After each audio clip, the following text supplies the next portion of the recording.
नमस्कार आपको डॉक्टर कश्यप, आपका बहुत बहुत धन्यवाद। और मैं जेबी पंत कृषि और प्रौद्योगिकी विश्वविद्यालय का भी बहुत आभार व्यक्त करता हूं कि उन्होंने मुझे इस अवसर पर बोलने के लिए आमंत्रित किया। डॉक्टर तेज प्रताप वाइस चांसलर साहब, स्वामी नरसिम्हानंद जी और कन्याकुमारी से लेकर कश्मीर तक से जुड़े हुए सारे हमारे युवा और युवतियां, आप सबको बहुत बहुत बधाई इस बात की कि आपने एक इतना अच्छा दिन चुना है इस चीज़ के लिए, अपना ये युवा सम्मेलन करने के लिए। क्योंकि सबसे महान युवा नेता अगर हमारे बीच में रहे हैं कोई, तो वो स्वामी विवेकानंद ही रहे हैं। और मैं आजकल के दौर के लिए नहीं कह रहा हूँ, क्योंकि आजकल के दौर में तो 50 से ऊपर भी लोग अपने आप को युवा कहते हैं और जुड़े रहते हैं। मगर आपको तो मालूम ही होगा कि वो सिर्फ 39 साल और 5 महीने और 24 दिन में उनका स्वर्गवास हो गया था। उन्होंने निर्विकल्प समाधि से अपने आप को अपना अपना एक तरह से पर्यावरण किया, परियाजना करी। तो वो वाकई युवा थे और उनके दिल में युवाओं के प्रति और इस देश के लिए इतना बड़ा, इतनी ज़्यादा उनमें उसमें उनका मान सम्मान था, इतना ख्याल था उनको कि उन्होंने कई जगह, बहुत जगह युवाओं को संबोधित किया। और वो एक युवा आत्मा बन के ही रहे और युवा आत्मा बन के पूरे देश विदेश और सब जगह उन्होंने भ्रमण किया। तो मैं आपको बधाई देता हूं कि आपने चुना और आप 20 साल से इस चीज़ को कर रहे हैं। कि बहुत ही मायने रखती है ये चीज़ जो आप लोग कर रहे हैं।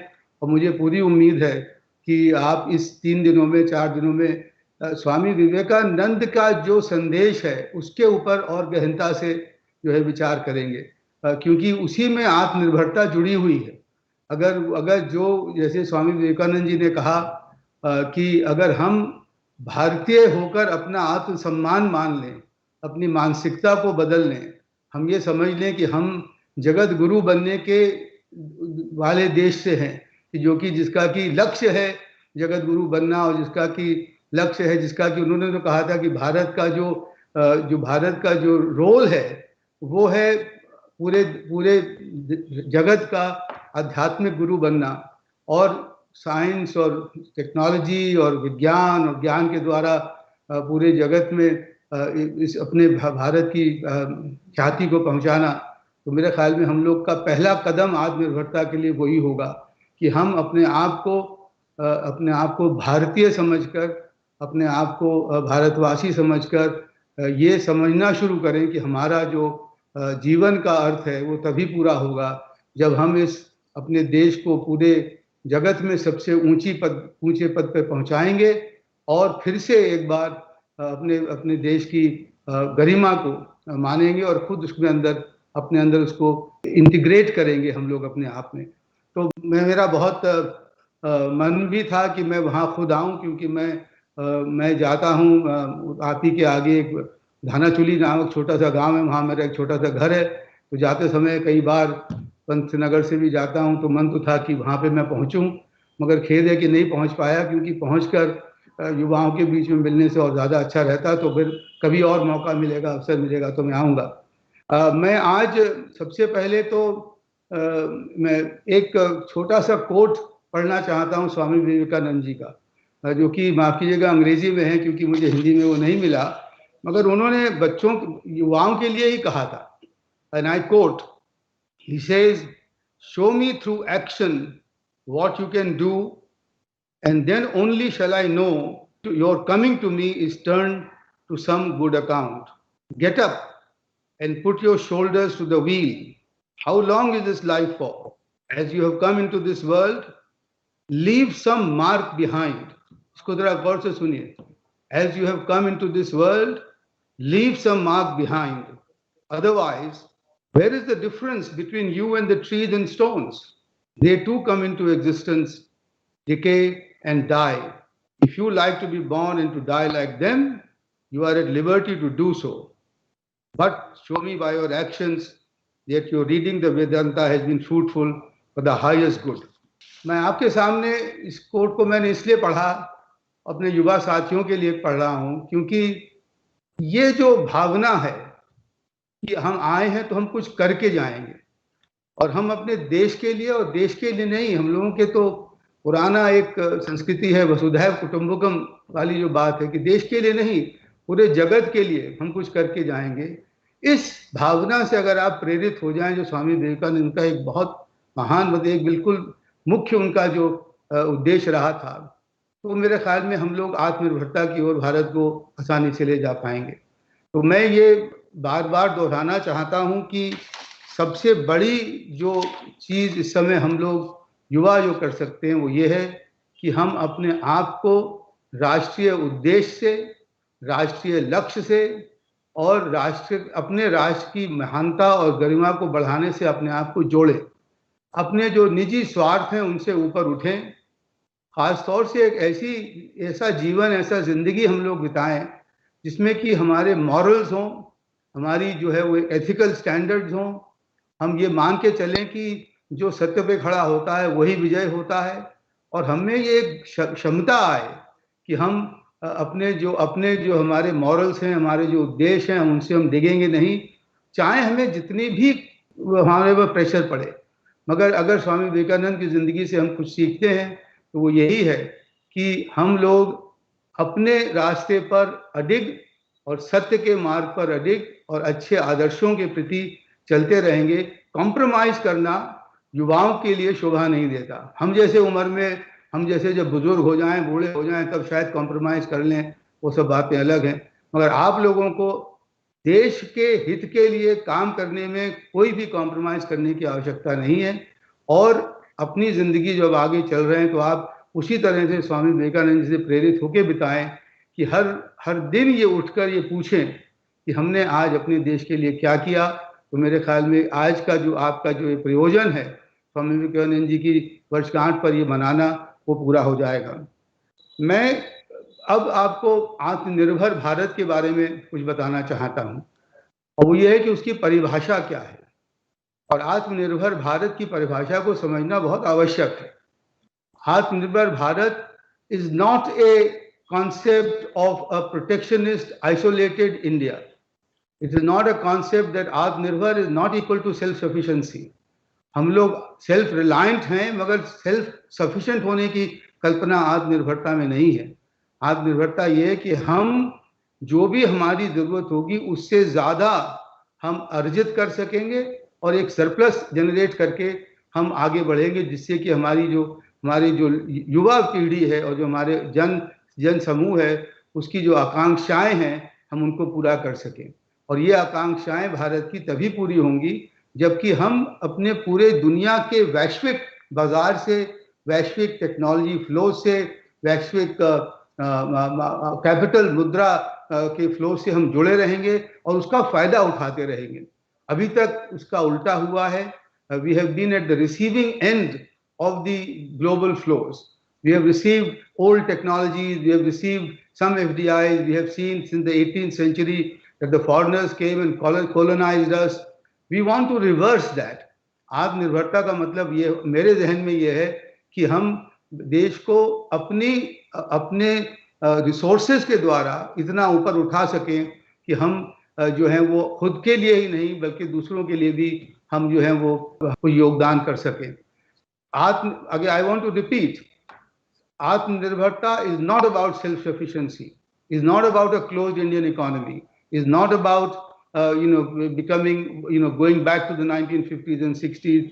Atmanirbharta is about is about generating enough value, generating enough wealth, generating enough science and technology and intellectual property that India earns more than what it needs to spend and becomes and takes forward.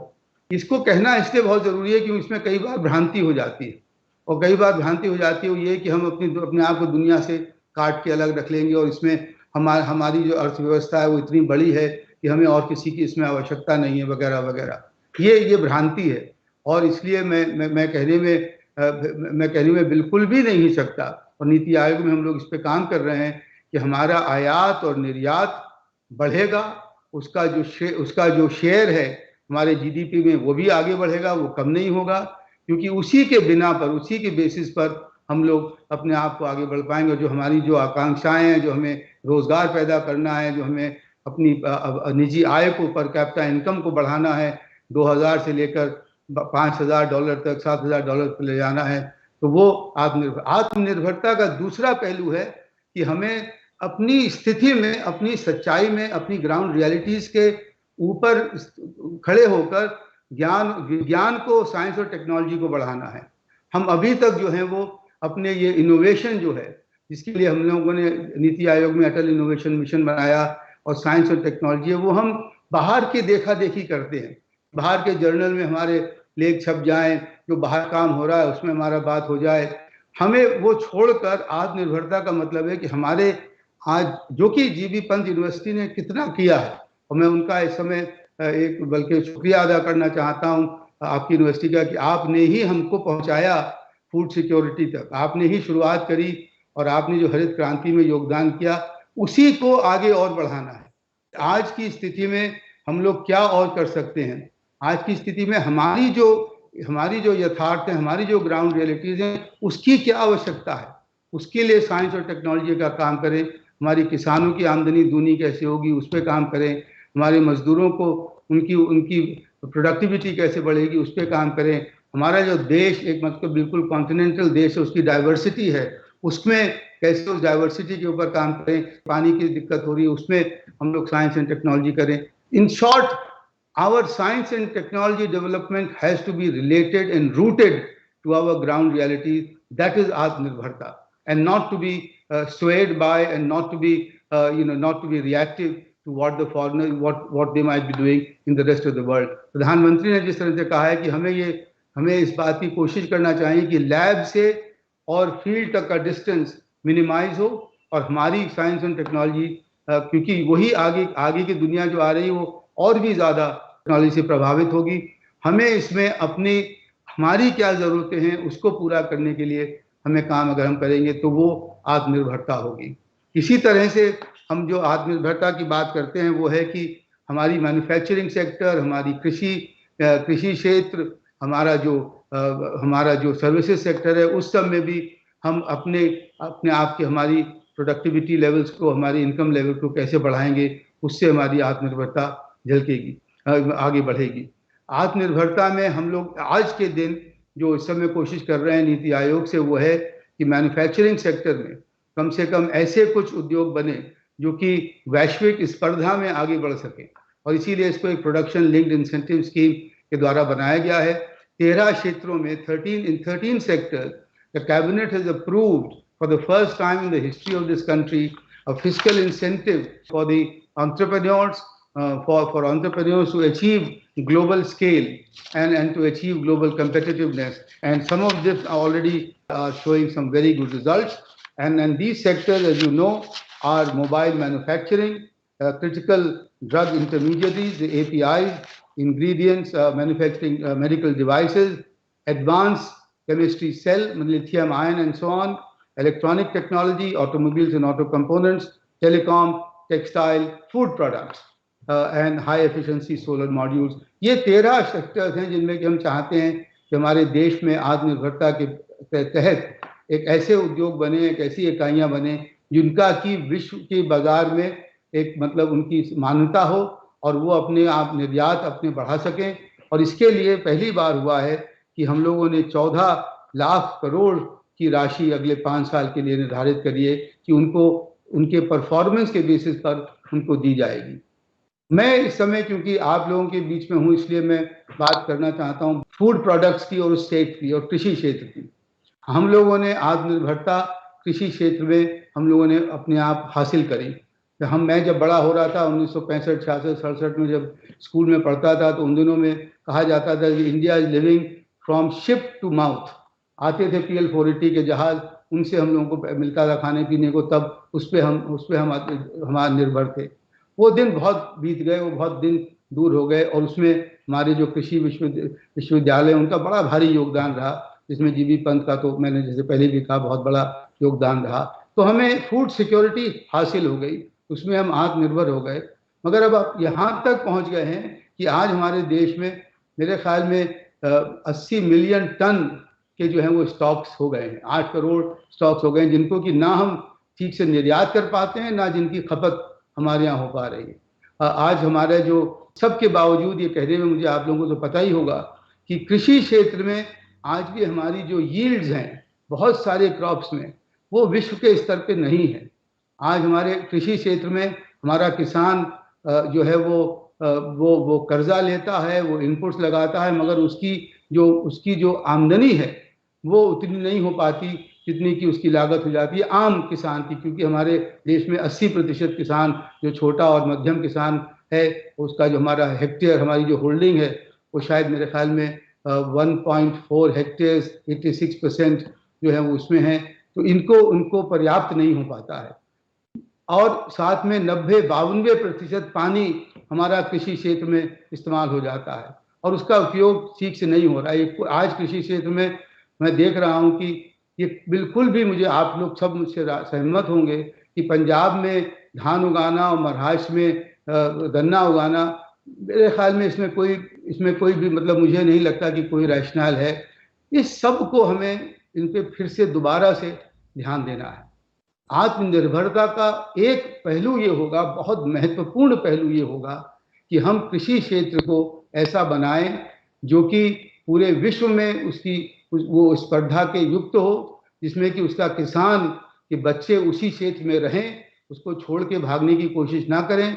किसान की आमदनी उसी कृषि क्षेत्र में इतनी हो कि उसमें वैल्यू एडेड प्रोडक्ट्स हों, एग्रो प्रोसेसिंग हो, वेस्ट मिनिमाइज हो जाए, जिससे कि हमारा कृषि क्षेत्र मॉडर्नाइज हो जाए और जिससे कृषि क्षेत्र, हमारा कृषि निर्यात हमारे बढ़ सके।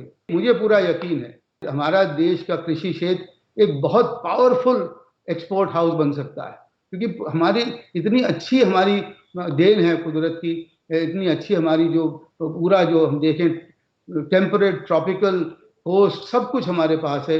हम लोग उनको बना सकते हैं आगे चलने के लिए। इसके लिए हमें कोशिश करनी चाहिए, और अगर इसमें हम ये कर सके कि हमारे देश में कृषि क्षेत्र से निर्यात का 20, 25, 30% अगर बन जाए बात, तो मैं समझता हूं जो कि कंपेटिटिव हो, तो एक आत्मनिर्भरता में बहुत बड़ी उसका योगदान होगा। क्योंकि अभी इसमें जो है वो, क्योंकि अगर अभी वो नहीं हो पाया तो फिर हम लोगों को हमें आगे चलकर भी इस क्षेत्र से हमें जो है जितना अपनी अर्थव्यवस्था को बढ़ाने का जो हमें मौका मिलना चाहिए वो पूरा नहीं मिल पाएगा।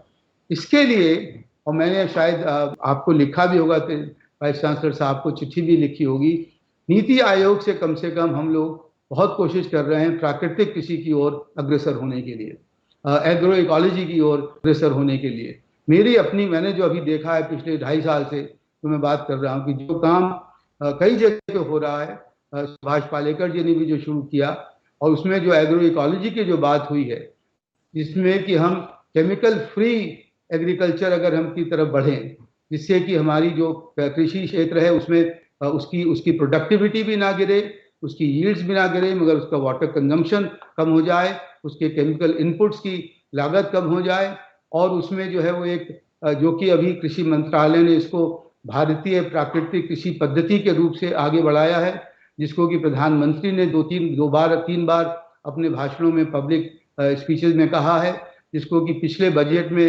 हमारे माननीय वित्त मंत्री ने भी इसका उल्लेख किया अपनी बजट स्पीच में। तो मेरा अपना आपसे आग्रह ये है कि कृषि क्षेत्र में आत्मनिर्भरता के लिए आप एक ऐसा कदम उठाएं जिससे कि भारत पूरे विश्व को एक अपनी नई राह दिखा सके।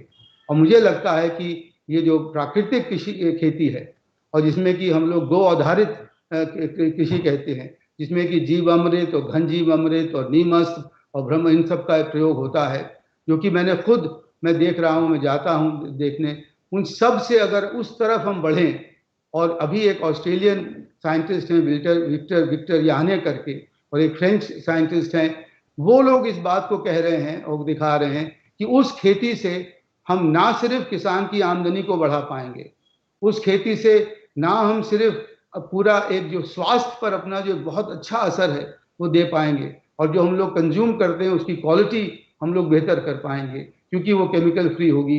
बट सबसे बड़ी जो चीज़ है, महत्वपूर्ण चीज़ हो सकती है, और वो है कि हम पर्यावरण की रक्षा कर पाएंगे। और पर्यावरण की रक्षा हम लोग इसलिए कर पाएंगे कि हमारी पानी की खपत कम हो जाएगी, पानी में जो हमारे इंसेक्टिसाइड और पेस्टिसाइड और केमिकल जाते हैं और जो एक्यूफायर्स को खराब कर रहे हैं वो कम हो जाएगा। और साथ में हमारी जो है वो जो हमारी जो एरिड ज़मीन है उसको हम लोग फिर से एरेबल बना पाएंगे, क्योंकि organic soil, organic carbon content उसमें बढ़ जाएगा। मैं इसमें और ज़्यादा डिटेल में नहीं जाना चाहता हूं, मगर इसके लिए इसमें बहुत काम इस समय हो रहा है। आंध्र प्रदेश में, गुजरात में, हिमाचल में, यूपी में, मध्य प्रदेश में हो रहा है और कम से कम 50 लाख किसान इस समय इससे जुड़ रहा है। बहुत किसानों की संख्या 12 करोड़ से ज़्यादा है, तो अभी ये बहुत छोटी सी मात्रा है। मगर मैं आप लोगों को, जीबी पंत की फैकल्टी को और उनके युवा व्यक्तियों को मैं आग्रह करना चाहता हूं कि वो इस ओर अपनी नज़र उठाएं, क्योंकि अगर इस तरफ वो बढ़ेंगे तो मुझे लगता है कि भारत की आत्मनिर्भरता ही नहीं होगी, मगर भारत स्वामी विवेकानंद के कहने के अनुसार एक जगत गुरु बन के आगे निकल सकता है, क्योंकि कृषि क्षेत्र की एक पूरी एकदम ये नई रास्ता होगी। तो इसमें हमें वैज्ञानिक एक्सपेरिमेंट करना चाहिए, हमें इसमें एविडेंस कलेक्ट करना चाहिए। ये बात नहीं है कि कहने पे हो। और मुझे लगता है कि जितने भी कृषि विश्वविद्यालय हैं जिसमें कि जीबी पंत अग्रगण्य है, उनको आज मेरे ख्याल में इस चीज़ की तरफ अपना रुझान और एक्सपेरिमेंटेशन करना चाहिए।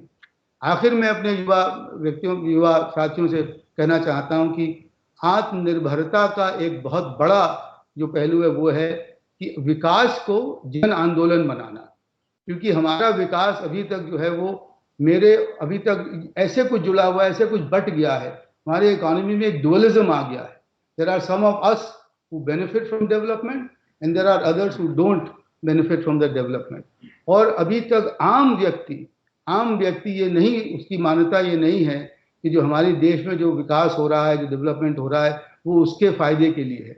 हर महिला को जब तक ये नहीं लगेगा कि ये विकास हमारे देश में उसके फायदे के लिए है, जिसके के लिए प्रधानमंत्री ने जन धन शुरू किया, उसमें महिलाओं के लिए उन्होंने अकाउंट खोले, उन्होंने उज्ज्वला शुरू करी, उन्होंने जो भी और मातृवंदन योजना शुरू करी। मगर बात यह है कि अब हमें आज 70 साल के बाद अगर अपने विकास को जन आंदोलन हमने नहीं बनाया तो हम 2047 तक जो हमारी एक विजन है कि हम हिंदुस्तान को दुनिया की दूसरी या तीसरी सबसे बड़ी अर्थव्यवस्था बनाएंगे, उसमें हम हासिल नहीं हो पाएंगे। इसका एक उदाहरण मुझे कई बार आता है कि सन 1942 में जब गांधी जी ने, और उससे पहले दांडी मार्च में जब उन्होंने पूरे अपने स्वतंत्रता संग्राम को आम जनता से जोड़ दिया, जबकि उन्होंने उसके बाद हमारी स्वतंत्रता निश्चित हो गई और हमें जल्दी मिल गई। इसी तरह से विकास को जन आंदोलन बनाने के लिए आज युवाओं को ये चाहिए कि वो इस विकास का संदेश, वो इस राष्ट्रीय के जो लक्ष्य हैं उनका संदेश लेके पूरे देश में जाएं, और पूरे देश में जाकर ये कहें कि विकास सिर्फ सरकार से नहीं होगा, विकास जो है वो आम जनता के जुड़ने से होगा, आम जनता की अपनी मेहनत से होगा और थोड़ा सा स्वार्थ से हटकर काम करने में होगा। सबसे बड़ी ज़रूरत आज इस समय ये है कि सरकार और समाज के बीच एक विश्वास का जोड़ बने। सरकार और हमारे जो उद्यमी हैं उनके बीच में एक विश्वास का प्लेटफॉर्म बने, उनमें एक विश्वास जगे कि हम लोग सब मिलकर एक ही लक्ष्य की तरफ प्रेरित होकर हम लोग काम कर रहे हैं। ये चीज़ अभी है नहीं, और अगर इसमें ही सबसे बड़ा योगदान युवाओं का हो सकता है। अपनी छुट्टियों में घरों में ना जाके पूरे देश में जाएं, विकास का संदेश सबको जगह फैलाएं, लोगों की जो ज़रूरतें हैं उनको देखकर हमें बताएं। नीति आयोग में आपका पूरा मैं आमंत्रण दे रहा हूं आपको कि आप जितने भी हमें भेजेंगे फीडबैक, वो हम आपकी बड़े अच्छी तरह से लेंगे और उसके ऊपर काम करेंगे, क्योंकि तभी ये चीज़ आगे बढ़ पाएगी और तभी हम लोग सब जुड़कर इस देश को आत्मनिर्भर बना पाएंगे। तो इसके आत्मनिर्भरता के बहुत सारे टेक्निकल इकोनॉमिक पहलू हैं, मैं उसमें आपको नहीं ले जाना चाहता। आत्मनिर्भरता के एक मानसिकता के पहलू में जिसमें कि मैं आपको जोड़ना चाहता हूं कि आत्मनिर्भरता आत्मसम्मान से जुड़ी हुई है, अपने देश के सम्मान से जुड़ी हुई है कि हम देश को कितनी गरिमा पहुंचाएं, और आत्मनिर्भरता समाज और सरकार के बीच एक विश्वास के रिश्ते को पैदा करने से जुड़ी हुई है। तो मुझे पूरी उम्मीद है और मुझे पूरी आशा है कि आज स्वामी विवेकानंद की जयंती पर हम लोग ये एक तरह का प्रण करेंगे कि हम आत्मनिर्भर भारत बनाने के लिए जो भी बन पड़ेगा वो हम अपने जीवन में करेंगे।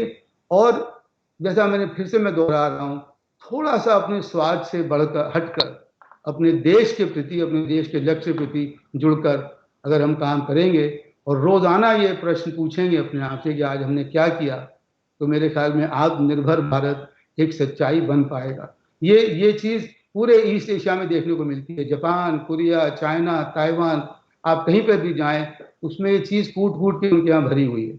अगर हम वो कर लेंगे तो मेरे ख्याल में बिल्कुल हो जाएगा कि एक आत्मनिर्भर भारत उन 2047 तक दुनिया भर में शायद दूसरी सबसे बड़ी अर्थव्यवस्था बन के उभरे, जो कि आप जब तक होंगे 50-55 साल के, वो एक सच्चाई होगी। उसके लिए काम करें और उसके लिए काम करके ये सोचे कि हम कैसे उस अपने लक्ष्य को प्राप्त कर सकते हैं। आप लोगों का फिर से बहुत बहुत बहुत धन्यवाद। मुझे पूरी उम्मीद है कि मैं एक रोज आपके विश्वविद्यालय में जरूर आऊँगा, क्योंकि मेरा मन है, मैं दिल से किसान हूँ और इसलिए मैं आपसे जुड़ना चाहता हूँ और देखना चाहता हूँ कि आप लोग इस जब आऊँगा मैं तो कैसे आप लोग प्राकृतिक कृषि की ओर भी अग्रसर हो चुके होंगे। बहुत बहुत धन्यवाद। नमस्कार।